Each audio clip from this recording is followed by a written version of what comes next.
I guess we didn't talk about music today, Pops. We were No, you're live, more man. jamming out You than are that. live. It's the Off the Bench College Football Show live here in the Angel Share Garage Bar. Getting started here 7 p.m. on a Wednesday night before the national championship. Of course, we're going to get into all that tonight. National championship. Of course, the transfer portal is going through a hiatus. I don't think I've ever seen it this hot with this amount of movement. And it closes Friday. Yeah, and it closes Friday, and we're still seeing kids jump into the portal, and going different places. And Alabama has continuously gotten the shaft from this. It looked like we were on the upswing until a lot of downswing did happen as well. But going to the points today, Hollywood Smothers. One of the big things that we haven't gotten a chance to talk about since we had last talked last Saturday was him flipping. It looked like he was committed as of Saturday morning, and I think that night he he took the visit to Texas. He didn't tell the coaching staff at Alabama what was happening, and he committed to Texas. He no longer, really, was he ever a member of the Crimson Tide? He was enrolled in classes and eventually took his talents to the Longhorns over there. So my thing about this whole thing is why is it now becoming a thing that flipping in the transfer portal? We've seen this in high school recruiting for years. Flipping has happened. Right. But it hasn't happened in the transfer portal to this point. Are we just amping it up a little bit? Are we just to that next level? We're now going to see kids, quarterbacks especially, because we're going to see this with quarterbacks, I think, eventually, until there's actually some parameters put into this, some regulation put into the transfer portal of what you can and cannot do. Quarterbacks are going to flip. Like Sam Leavitt, for example, if he would have went to Tennessee, committed to Tennessee, and then Kiffin takes the plane over to Knoxville, which he did, and then goes and tries to get Leavitt after he is committed. But Leavitt wasn't committed. But if he would have been committed, and then you have a coach flying to another state, another city, to go and get that kid who's already committed to the school in that city, I think it would get more attention to that point. But are we just in this era now? We're going to see the complete, I would call, disrespect of coaching staffs and going in and just committing outright to another school after you have given the word to the other school that you're going there. Well, when you first brought up the transfer portal this evening, I don't even remember what the name of the game was. I think it was like Apex Legends or something, where you would shoot the portal and you could jump through a wall and the other port. And then there was this meme where both portals it was just a giant loop. That's what I feel like we're in right now, because there's no actual, oh, he's committed. No, he's not. He's committed. No, he's not. Oh, he's going to the NFL. Oh, somebody's offered him a bunch of money. Oh, somebody's offered him more money. He's still going to the NFL. There is some just downright, like you said, disrespect of the whole process.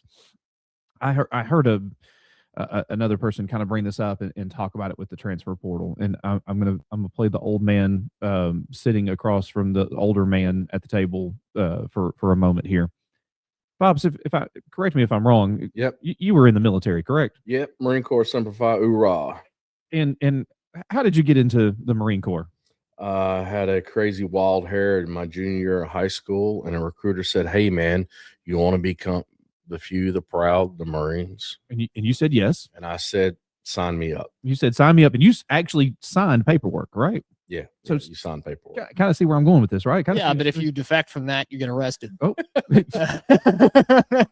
valid point. I signed a contract. So, Pops, how long were you in the Marine Corps? 12 years, 6 months, 3 days, but nobody's counting. Give or take an hour or two, right? Yeah. Now, Pops, true or false, you've got some really good friends that were in the Marine Corps with you, right? Absolutely. Some what you might call brothers. I would call that my inner circle, my military guys. Some guys that if times got real tough, you could pick up the phone and they'd be in the front yard, right? Yeah. If World War III breaks out tomorrow, I'm headed to Cleveland, Ohio. Yeah. Let me know. I'll follow. Yeah. Now, what would have happened if, say, I don't know, a year into you being in the Marine Corps, you decided, you know what, I think the Navy's better. The Marine Corps had told me to pound sand and suck it up. Yeah, but would you have had those brothers? Yeah. No, if you'd have left and gone to the Navy, would you have had those brothers? I mean, there's certain guys. Yeah. I mean, And after a year at the Navy, you decided the Air Force is where you deserve to be. that would never happen, but sure. And then after a year at the Air Force, you thought, you know what? I really want to be near the water. I'm gonna go Coast Guard. Coast Guard, I'd consider, man. But you wouldn't have that same backing that you currently have, right?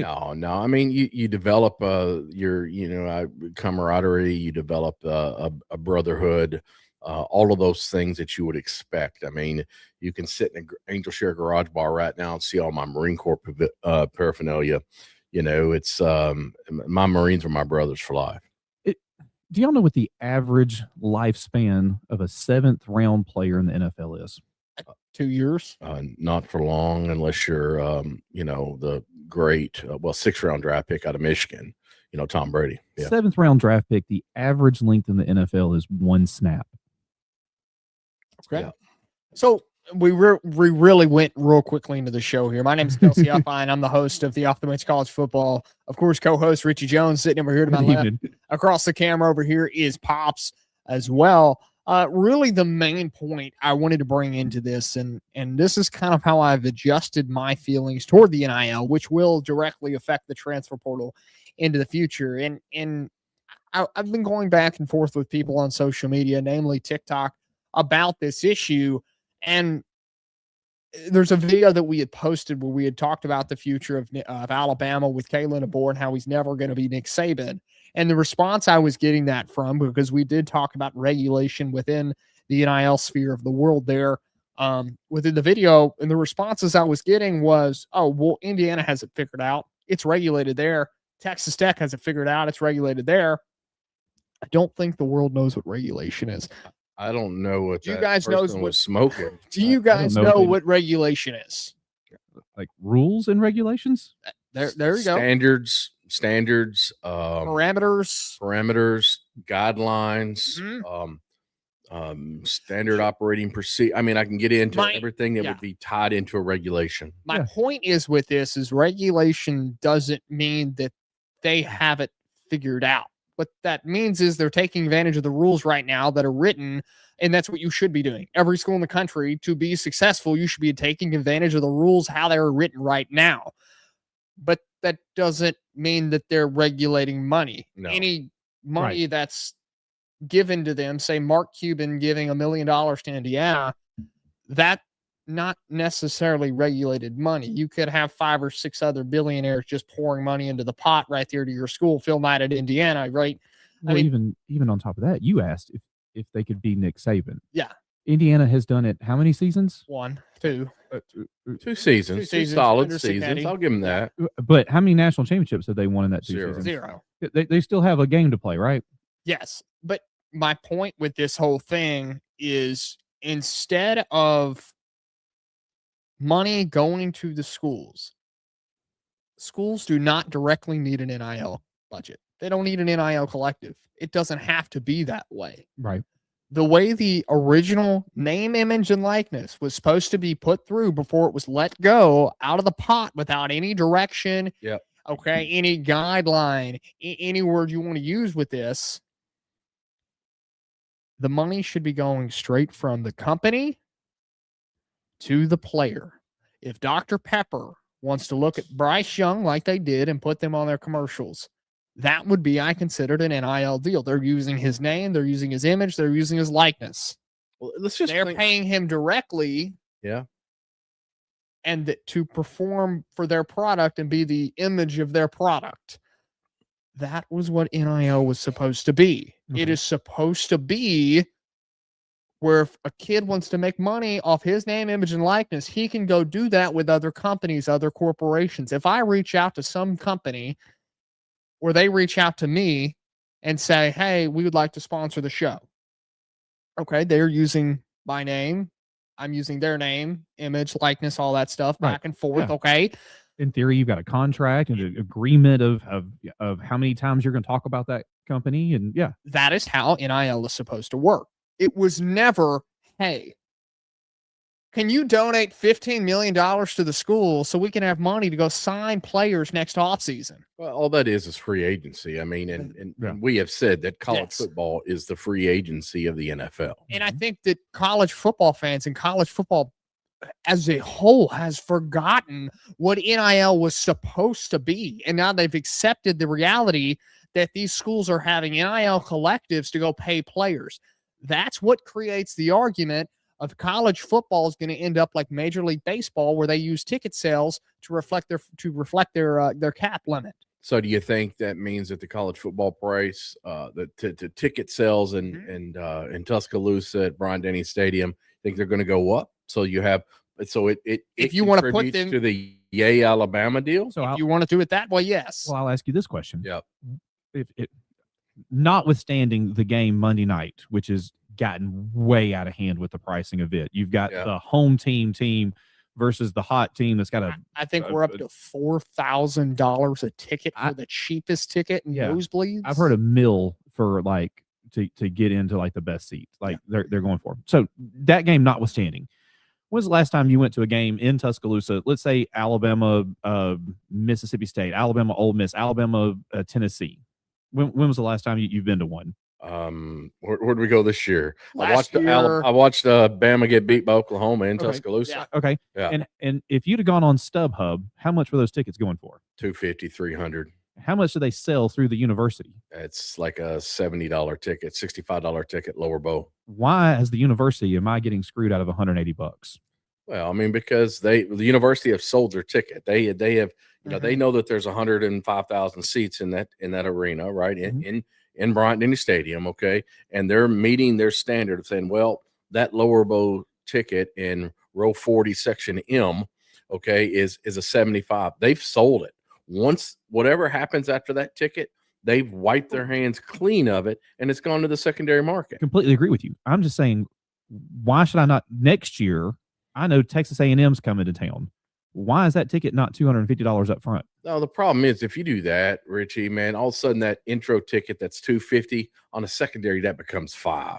Does it? Oh, it does. So I mean, people are just gonna double it. And guess what? The me's of the world, that's going to be, we're just going to get used to those prices, and we're going to pay them if we want to go watch the games live. Exactly. But the university now has $180 more times 101,000 seats. Yeah. To pay Smothers, to pay, whoever insert, $6 million quarterback here. Let me ask you this. Let's flip that and talk about this for a second. Do you think if Ty would have come back to Bama, okay, do you think he would have Bama would have paid him $6.5 million? Absolutely not. Yeah, I don't think so either. So Carl hitting us up on YouTube. You can hit us up on YouTube as well if you'd like to. Just hit us up in the comment section. He has said something, 2 points really. He has said that there needs to be salary caps and there needs to be transfer time limits. I agree with the transfer time limits. It's not salary, man. Hold on. Let me get to that point. Name, image, and likeness. Let me get to that point, okay? Transfer time limits is fine. I have no issue with doing that. I haven't seen a better idea come up with how to limit transfers than to just outright make the rule rather than creating an incentive not to do so. There doesn't need to be salary caps. This is what I'm trying to get away from. This is what NIL was not created for, which was not salary caps. You do not have a direct tie money-wise to that school if you were to use it like the original reason, like I was saying with the Dr. Pepper thing. Okay, if you have Dr. Pepper reach out, they have no attachment to that school. So, but if you have local scholars, or you have a local NIL deal from a dealership or something like that, or a McDonald's down the road, whatever, right? That is strictly for that school. We'll go one more step. Mm-hmm. What was one of the precursors to this whole NIL thing?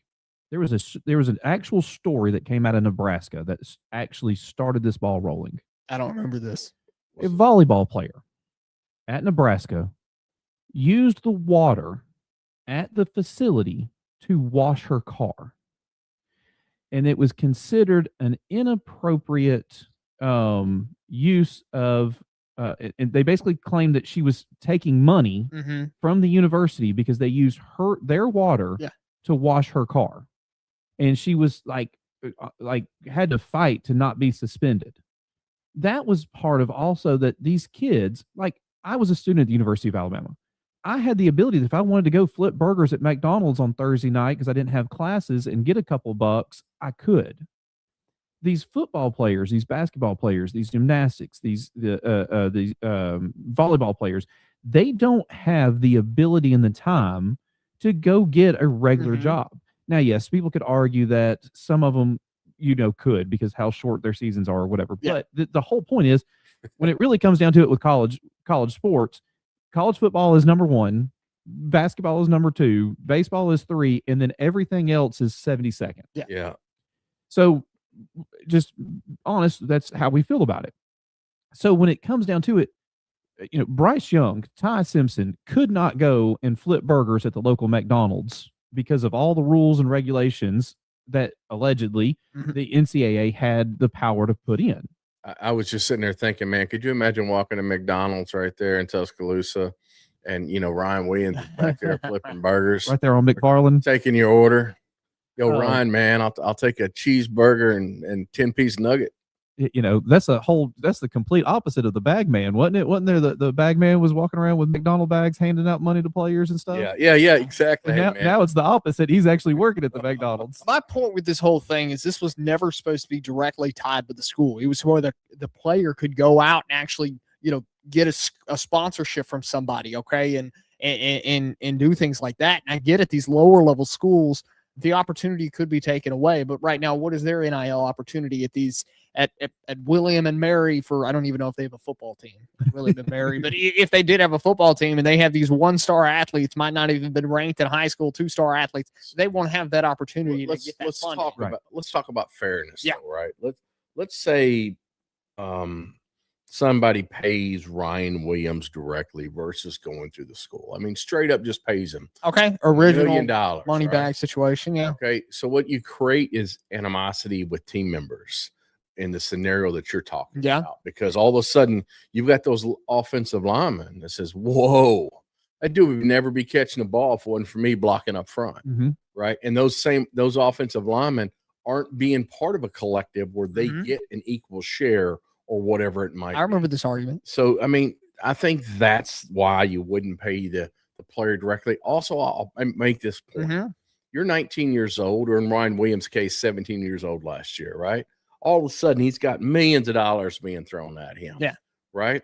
It's his role at the University of Alabama to manage his money, okay? Because he's going to have to do that. That's going to be a huge distraction.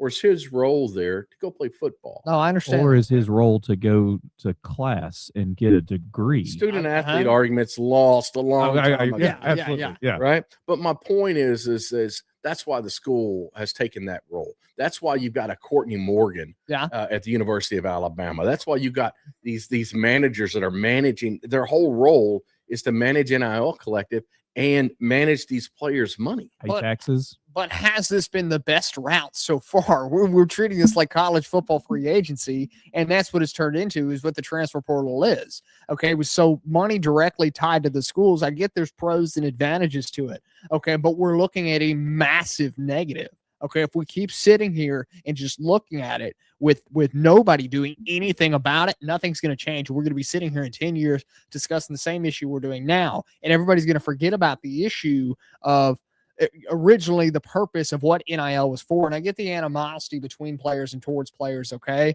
But here's the thing, okay? If you're at a top school like LSU, okay, the wide receiver who is going to get a paycheck for, let's say it's Eugene Wilson III, he just transferred there from Florida, okay? Yeah. The wide receiver, Eugene Wilson, just transferred there, okay? And he gets a $1 million NIL deal directly from Coca-Cola. Hey, star in our commercials, do this, this, and this, okay? The opportunity for the offensive line is still there. I have no doubt that Popeye's chicken is going to hit him up and be like, whoa, hey, here you go. What do you got to go to Popeye's for with an offensive lineman? I'm just curious. That seemed like, stereotypical. Why you should have just said Captain D's, man. All right. Phase 3 fitness. All right. If Phase 3 hits him up and says that, all right, either one, right? I get that there could be animosity, but there also has to be the perspective of, do we really really want to continue going down this route of these kids just completely being competed for in the transfer portal with teams offering $3 million, $5 million here, $6.5 million here.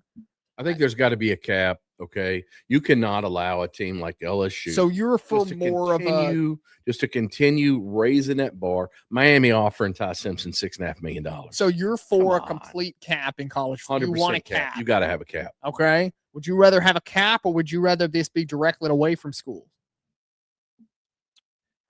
I think you have to go with a cap of some sort. The problem comes to, once again, unfortunately, everything that we've done in college football for the last 5 years is to please don't sue me. Mm-hmm. That's here's some money, please don't sue me.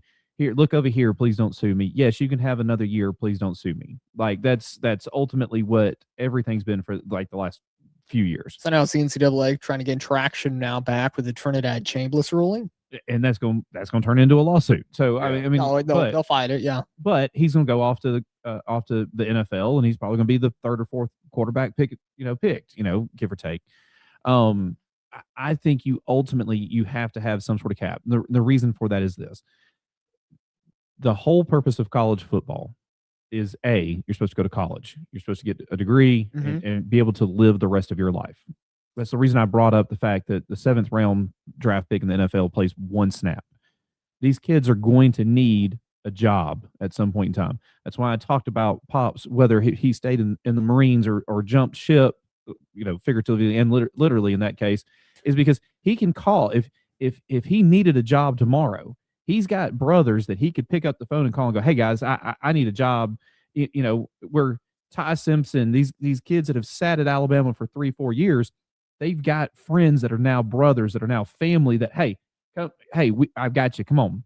Where if you're his name's gonna leave me, the kid from Auburn that's now in his 7th school, TJ Finley. TJ Finley, he has no roots anywhere. No, he doesn't. When he falls on his face, which he's going to do because he's not going to the NFL. But why would he stop trying to play college football when he go get a desk job and make $70,000 a year opening, but he's going to go to another school and make $200,000? Right. If he can find another school that'll pay him $200,000, and when that money runs out, when he's no longer able to play football, he's nothing to fall back on. He doesn't have a degree. Yeah. You can't transfer that many credits that many times and it work. You're right. Okay, so he ends up with a starting quarterback at Auburn University is now making $70,000 sitting in a selling insurance. Maybe he can go join the Marine Corps, man. So here's my point on so you guys want a cap in college football. Okay. Yep. How do you see this varying? Are you going, okay, they need a $10 million cap at SEC and Big Ten schools? No, it's $20 million straight up. Every school. $20 million in the country. You're saying $20 million all over the country, every school in FBS. It was supposed to be $22.5 million, and that is supposed to be the cap for all student athletes. How in the world is Southern Miss supposed to come up with $22 million? They get it from it's all the money goes into the NCAA, and it gets distributed back out. So now the NCAA is directly paying players. That was part of the whole that Hyde ruling. Was at least the NCAA would be doing something. Well, you're directly implementing semi-pro football. What they did is you're talking about the ultimate collective, because the University of Alabama makes a ton of money for ESPN. And a ton of money for the NCAA because that logo is on there. Yes. So ESPN has to pay the NCAA for the use of that logo and everything. Not just the SEC, not just Alabama, but they have to pay the NCAA. The NCAA is taking all that money and then distributing it out. And it's supposed to be 22.5. That's why they said there's going to be some schools that once this gets completely implemented will not be able to have a football program because they won't be able to pay the $22.5 million out. Mm-hmm. Or they'll have a football program, but they won't be able to have a tennis team and a gymnastics team and a volleyball team because it is supposed to be $22.5 million across all student athletes for the entire university, which means if you're UCLA and you've got a rowing team and everybody on the rowing team's getting $500, that's $5,000 that just got taken out of the $22.5 million.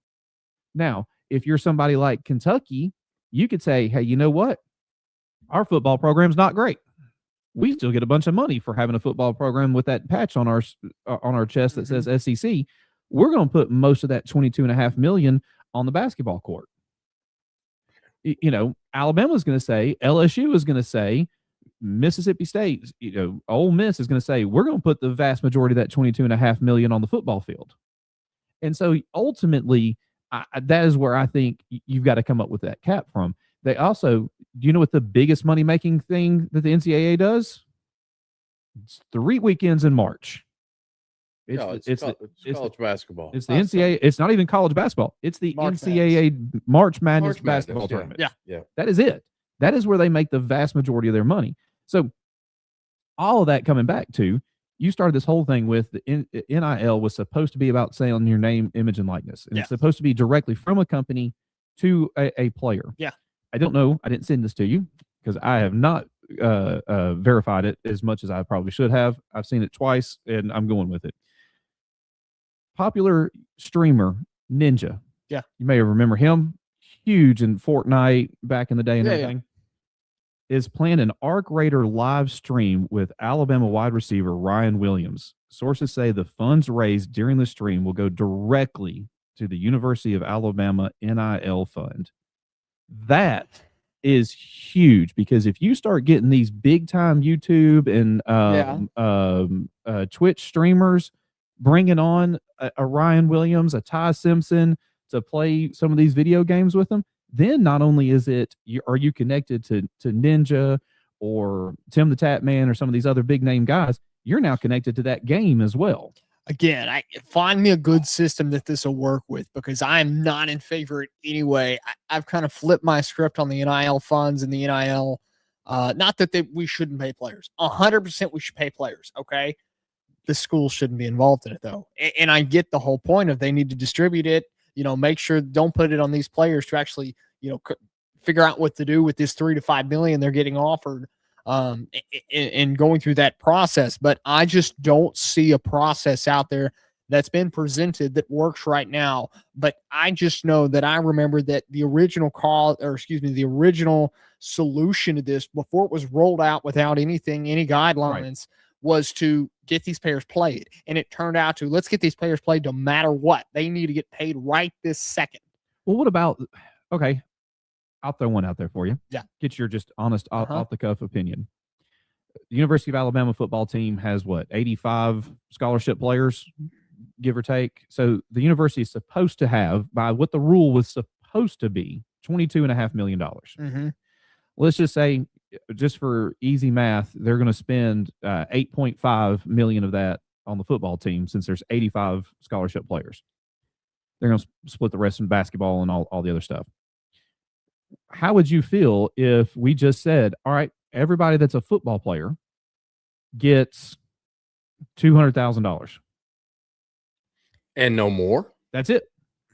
Everybody gets $200,000. I don't care if you were the backup long snapper for Southern Miss. If everyone was doing it, I mean, every student athlete, quote, this would be in the NCAA was doing that. Yes, at the Division I level, I'm game. But there's no way Bama could do it and ever get anybody there, just them. I'm saying a complete blanket across law. the board, everyone. The third string left tackle for William and Mary that you brought up earlier gets $200,000 if they have a team. I didn't know if they have a the team. starting quarterback of Ohio State gets $200,000. I'm all about that, and you put requirements around grade point averages and everything else with it. And at the end of the day, serious. I think people have to realize too that these student athletes, college athletes, whatever you want to call them, $200,000 is a lot of money for a college student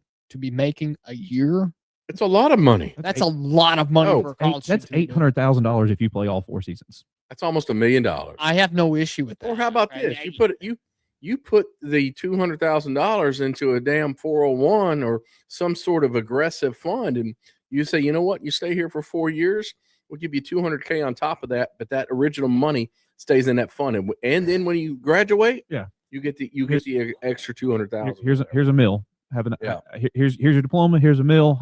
Here's your hat. What's your hurry? Have a nice day. Then you're truly setting up that young man, or you're truly setting up that somebody for success with that. Yeah. Because here's the problem with what you're talking about with these companies and everything. Yeah.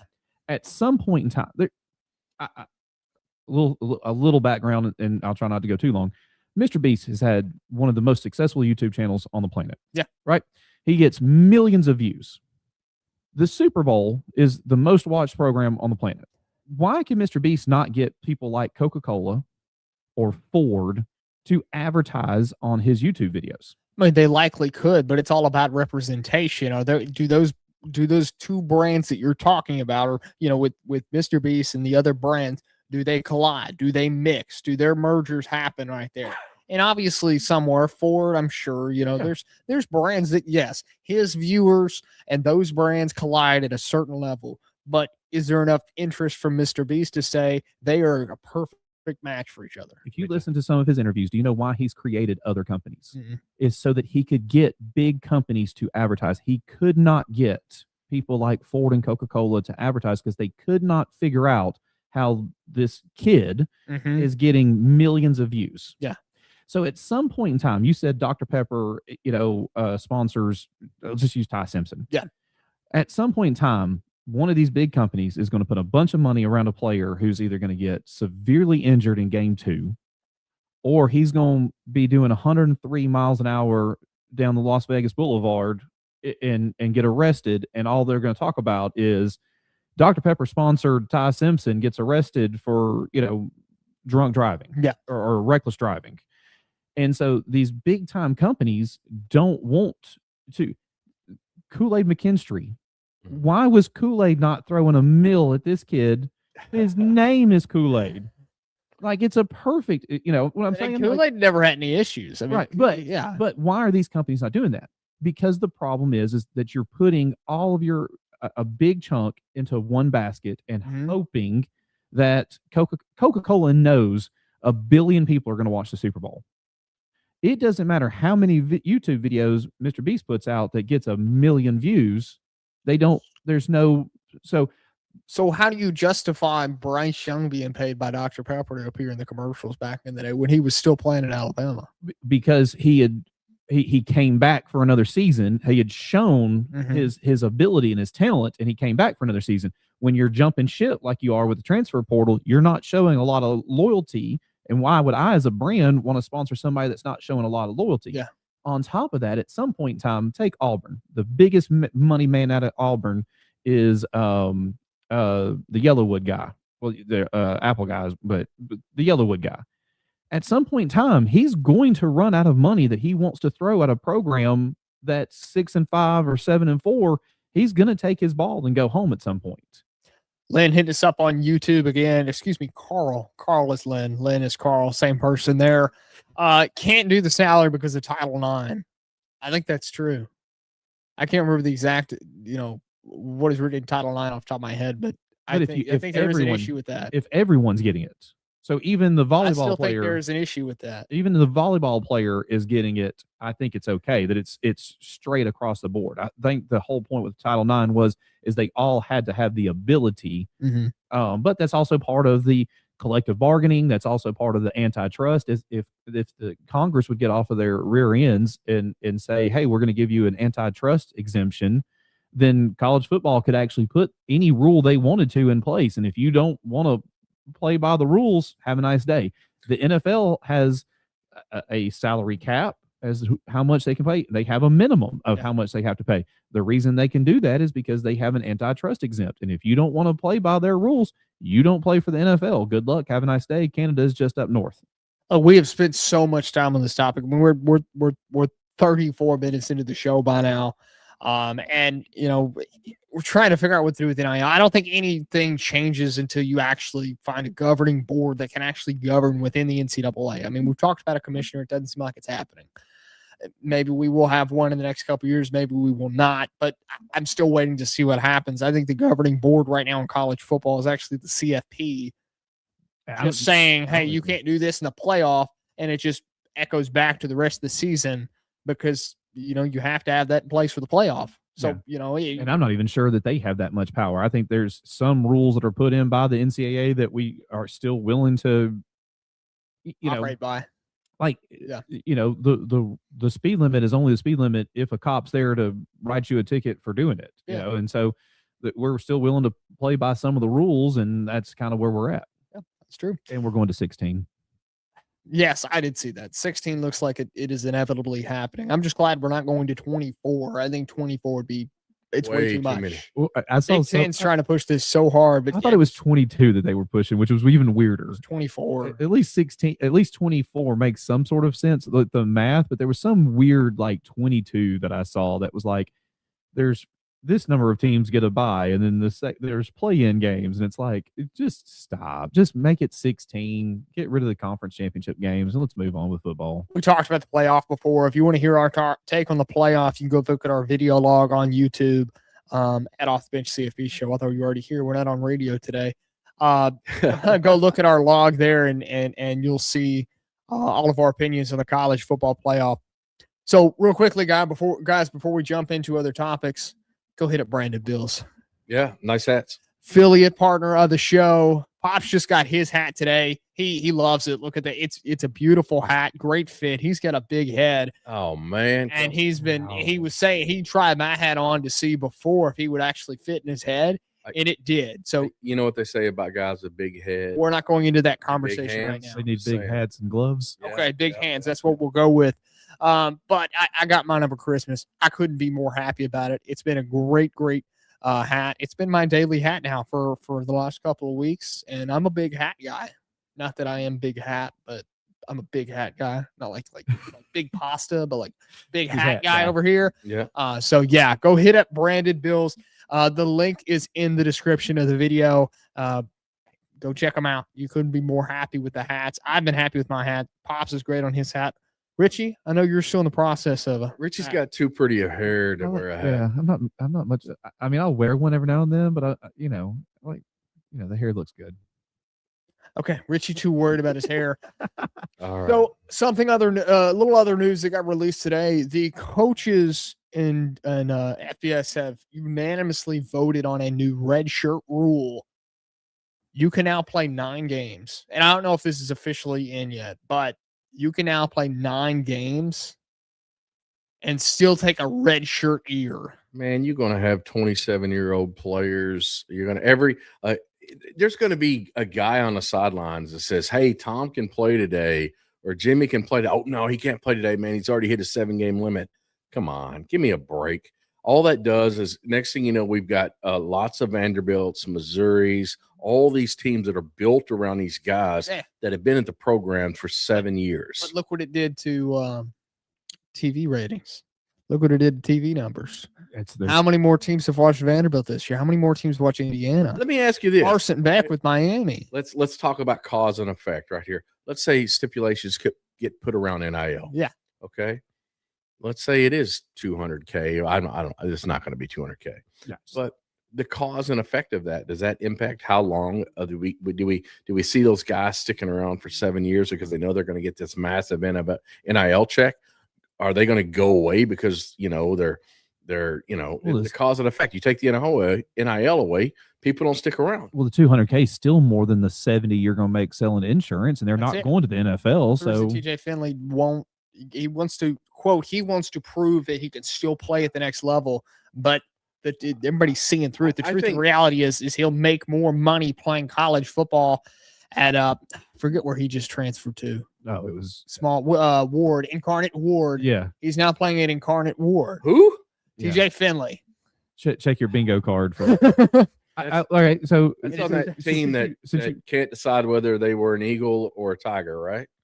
I don't know. Yes, I believe so. Yeah. Maybe before my time. Trivia question for you. Mm-hmm. Average age, which team is older, the Jacksonville Jaguars or the Indiana Hoosiers? Oh, it's got to be the Hoosiers. They're sitting at 26, 27. Yeah, I mean, the average age. I mean, that just tells you a lot about college football. Yeah. Think about these 26-year-old college athletes. They're playing 17-year-olds. Yeah. There is a huge difference in the physical body. The whole example of a 26-year-old man, especially that, and a 17-year-old kid, especially that spent 5 years eating exactly what you were told to eat, protein, working out for 6-8 hours a day. Yeah, Like the Wheaties are there, and we'll get in more of the I know national championships coming up. We haven't really talked about it at all here, but we're going to get really into that on Saturday morning, right here live on the Off the Bench College Football Show. You won't miss us. You can't miss us. If you can't get us on YouTube, of course, we're always available on 7:30 a.m. 103.9 FM. Jocks Huntsville here locally in North Alabama. But Malachi Toney, 17, 18 years old, one of the two, and then Carson Beck. Carson Beck started college. Malachi Toney was 11 years old. I mean, that should tell you a lot about the state of college football. Yeah. I mean, that right there alone. And I love me some college football. You guys know that. This is the best sport in the world. I spend a lot of money on going to games. We get to sit there and have long conversations about it. But that is when you've got these guys playing these 18-year-old kids, and if the 18-year-old kids got enough talent to be on a field, I get it. Yeah. Cool. But it is not that 26-year-old Pavia, okay, his experience that he's had of having 6 years of college football experience and playing all of these schools. Just think about that. He didn't get really good until last year. Right. So his first 4 years were kind of, let's see, I can build my, experience up. And then all of a sudden he's got his 5th year. Oh man, he got really good, Well, I mean, here's the deal. If you're Indiana and you have these 24, 25, 26, 27-year-old players, if you're not good by that time, you don't need to be playing football anyways. You should have every record of the NCAA. You should be running the ball for 150 yards. You know what the track record is. If you're an offensive lineman, you should not let up a sack. You shouldn't give up you shouldn't make a hold, any of these things. You've been in college so long that the rules should be written about you. I mean, what's the thing? You never want to have a rule that's named after you. Exactly. Yeah. So, I mean, okay. So how do we fix it? I mean, you obviously have to put a limit. You cannot sit here and say, "Oh, I took a red shirt last year. Can I take another red shirt this year? Can I take another red shirt?" Well, if they don't play 9 games. With this 9 games, is it 4 games last season and 5 games this year, and I've taken 2 red shirts, or is it just I can play 8 games this season and still take a red shirt? 8 games. And next thing you know, you're going to have 35-year-old players that, hey man, I've already hit my 8 games. I can't play. Right. Well, and so ultimately, okay. And I'm all for the strategic balance of trying to get around. I was fine with 2 games. 2 games I was cool with. Yeah. And I was fine with, okay, they got to work around 2 games. It happened with Auburn last year. They had to sit Ashton Daniels to remain his red shirt. He's now down at Florida State. It didn't really matter for him. So they did burn it, and then you had to play Deuce Vaughn. Yeah. You had to play Deuce Vaughn. So I was all for, there's still some strategic workarounds. I mean, obviously you couldn't even play in the game to make a red shirt. You couldn't make an appearance. Well, think about what you just said there. Auburn had to work around the red shirt. Yeah. So that Hugh Freeze might be still employed. Well, no, actually, I think he was done by that time. Yeah, he was done by that. Yeah, he was done by that time. They had to work around the red shirt rule. Yeah. In hopes that quarterback could get another season with them. Yeah. If that's the case, if the transfer portal is just wide open like it is, like we've started this, like the last 17 conversations we've had is the transfer portal's insane. Why would I at the University of Alabama, why do I care if you get another year?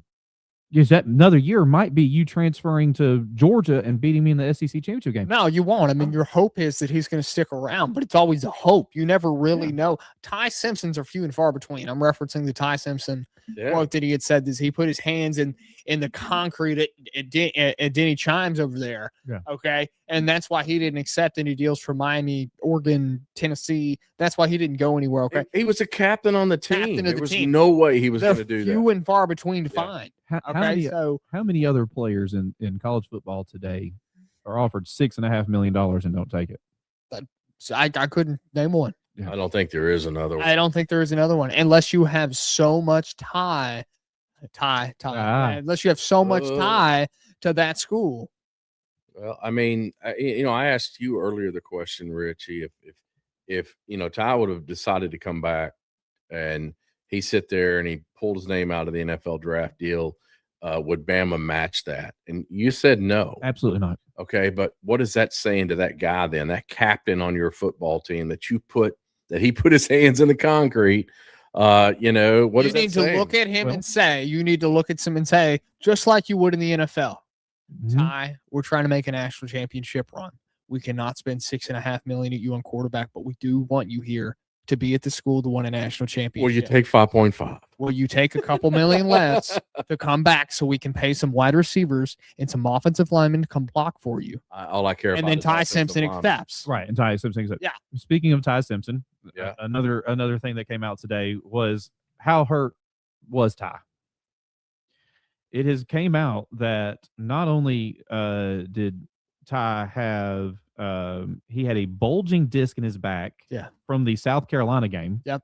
So the rest of the season. He also had a elbow and a broken rib on top of that.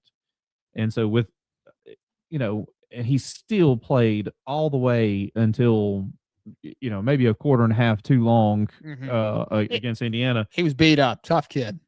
So he's been offered $6.5 million, just absolutely beat up to all get out. Yeah. And was still, does that not kind of maybe say something about DeBoer and Ryan Grubb and this coaching staff that we had a quarterback on our team that other teams think is worth $6.5 million, and he was hurt, and we still went 7-1 in the SEC. 11-4 total with making the second round of the playoff. Can we stop calling for the head of Kellen DeBoer right now? So here's the thing about Kellen DeBoer. And I told Pops this earlier. The truth is he's never won an SEC championship. I get it. We're only a couple years in. Okay. He has one win in the college football playoff. He's 1-1 in the college football playoff, 2 appearances. He's 2-3. No, he has won 2 games, hasn't he? In the college football playoff. No, just Oh, well, if you go back to when he was at Washington, at Alabama, he's only won one. Okay, yeah. At 1. Okay, I think he has 2 losses. 1 win, 2 losses. 1 win, 2 losses. Okay. If you have 4 losses next year, DeBoer's out the door. And it is a tough stretch of games next year. You have your murderers row. Does that count a loss in the playoffs? No. If it happens within the SEC championship or in the playoff, it doesn't count. If you have 4 regular season losses, DeBoer is out the door. I think you're about as crazy as an outhouse rat. I just don't see. And anybody else who calls for the firing of Kellen DeBoer. And I'm 100% Kellen DeBoer. I'm behind him. 3 years in. Yeah. How many other coaches have a win in the playoffs? So explain to me the problems with the portal then. Why is Alabama not recruiting well in the portal? Because we don't have the money. Okay. Alabama can't offer $6.5 million. If you look at the number of millionaires and billionaires across the country, I sound like Bernie Sanders. I said the millionaires and the billionaires who may or may not be paying their fair share to the university of their choice. There's a reason all of a sudden Texas Tech is amazing. There's a reason Oregon has got taking advantage of how the rules are written right now. Yeah. And once again, to go back to what you were saying earlier about have they figured it out? Even if Indiana wins Monday night, which from everything I've seen, there's no reason to think they won't. Yeah. Doesn't mean Indiana's figured out anything. It means they figured out 2026. So my point with this is though, okay, we've seen the Quay Russaw, Smith, they've committed to Ohio State in the portal. Yeah. Okay, I get those losses. They have a huge NIL fund. They've really used it effectively. They've done this over the past couple of years, and that's take Alabama players a lot. They got Earl Little Jr., who was at Florida State, started his career at Alabama too. So Ohio State's hot right now. They're getting these players. My question is that get Hollywood Smothers with Texas over there. Understand? Okay, there's a reason a lot of these recruits are picking other schools, but there's guys like Haynes. Justice Haynes I started at Bama, went to Michigan. Now he's done at Georgia Tech. Why is Alabama not competing with Georgia Tech? Maybe they don't want him. Okay. Do you know what the talk right now at running back is now? The talk right now is Crowell. I get Crowell. It's the freshman that's coming in. Who's the number 1 running back? What in the world has Ohio State done this year with all that talent? Now, with all that talent, they made it to the They won the Big Ten championship. No, they lost it. They lost it. They lost it. And then they made it. They had two They losses. lost in the first round of the playoff. If I'm correct me if I'm wrong, Alabama lost the SEC championship Yeah. and made it to the second round. round Yeah. of the playoffs. Yeah. And Ohio State's this big and bad. We've spent $22 million. Yeah, they got a national championship last year Mm-hmm. after losing to Michigan for the fourth year in a row.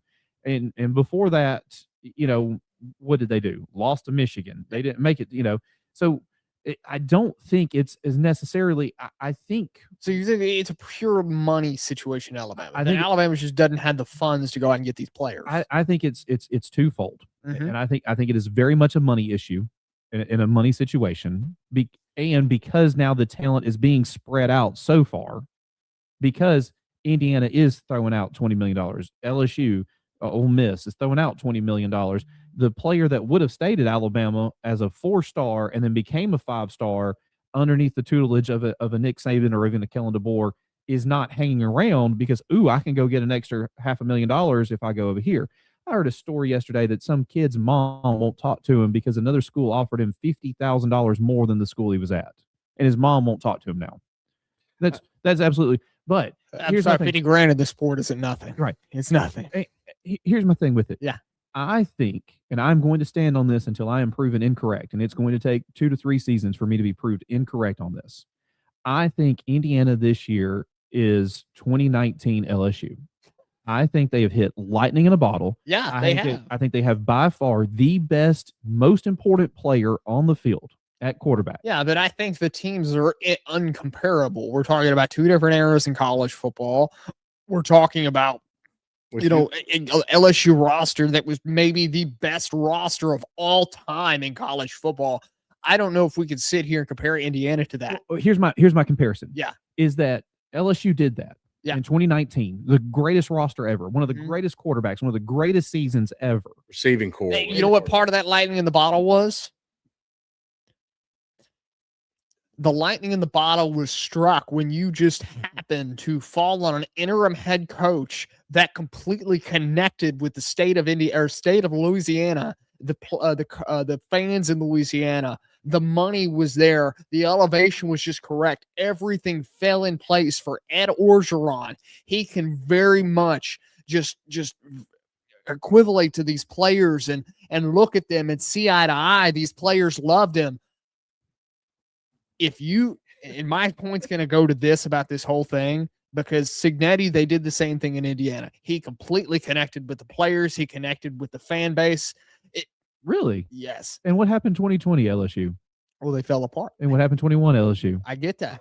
My point. Hold on. And my it's point is go Tigers. We didn't talk about firings. Okay, we're talking about the hiring process of head coaches. Okay, my point. If you were to elevate a coach, let's say Matt Campbell, for example, over at Iowa State, if he hits lightning in a bottle, goes over there with Penn State, connects with the fan base, connects with the state of Pennsylvania, connects with the players, they see eye to eye, that's lightning in a bottle. Right. But you have those coaches all over the sport that just need the right opportunity, the right place. And he's going to have the perfect quarterback, Mhm. and they may win a national championship. And they have Rocco back to quarterback at Penn State. And then what happened 2020 LSU? They fell apart. It fell apart. Yeah. And what I'm saying is until proven incorrect. Yeah. Which it won't take too many seasons. It will not take too many more Wednesday night midweek updates for me to be proven incorrect in this. Yeah. Is that Indiana may be really good next year. Yeah. They may lose in the first round. Ohio State last season, they struck lightning in a bottle at the end of the season. They got hot at the end of the season. They took all those players and all that talent, and they rode it for 4 games, and they won a national championship. And then this year, they could barely beat Texas in the first game of the season. They lost to the only good team they played all year, and then got destroyed by Miami. It just completely.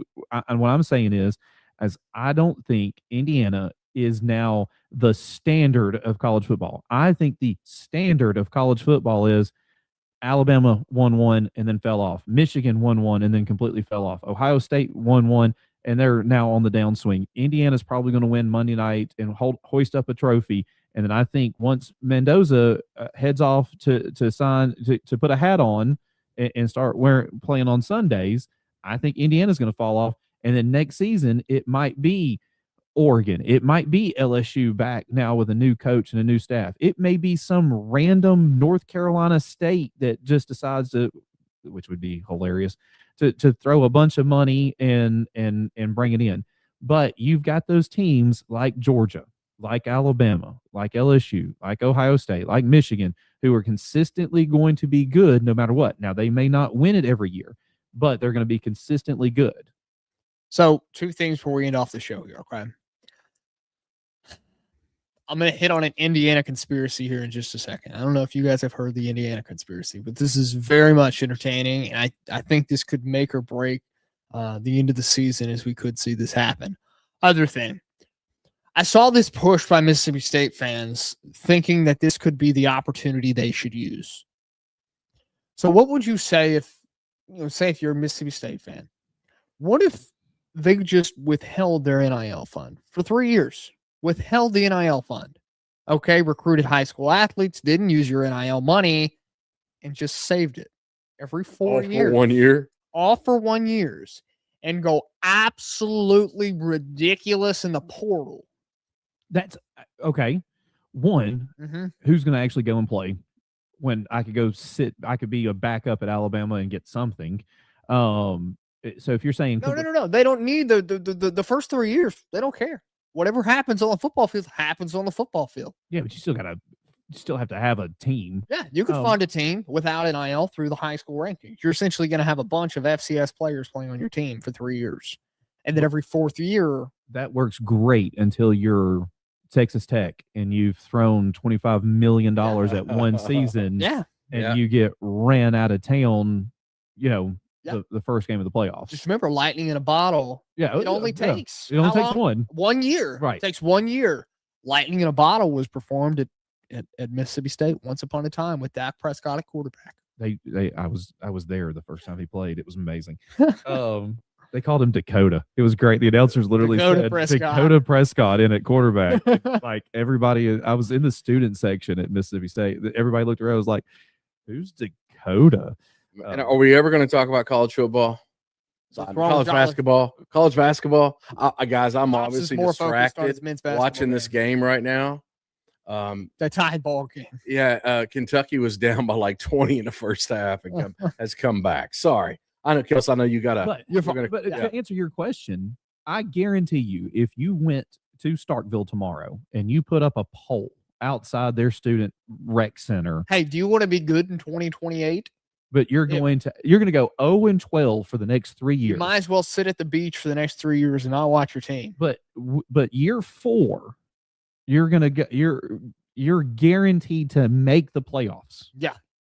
I guarantee you there is not a student with a cowbell to their name that would not sign the dotted line for that, simply because they've watched Mississippi State absolutely suck for 20 years. Why not 3 more? Well, it's been about 10 years since Prescott. Well, they still 14, right? 14. They got to number 1. They believed, and then they came to Tuscaloosa, and Alabama reminded them of who we were, and they went back home to Starkville and lost 3 games in a row. Okay, only a couple more minutes here on the show tonight, guys, and then we're gonna, of course, wrap it up for tonight.